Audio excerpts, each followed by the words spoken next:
সিলেটের জেলা প্রশাসক ডিসি মো সারোয়ার আলমকে ২১ জুন ২০২৬ তারিখে তার পদ থেকে প্রত্যাহার করা হয়েছে।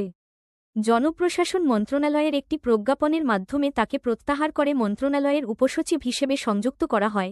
সম্প্রতি সিলেটের বিখ্যাত হজরত সাজ্জালাল রহ ও হজরত শাহপরান রহ এর মাজারের আর্থিক ব্যবস্থাপনায় স্বচ্ছতা আনতে তিনি বিশেষ উদ্যোগ নেন।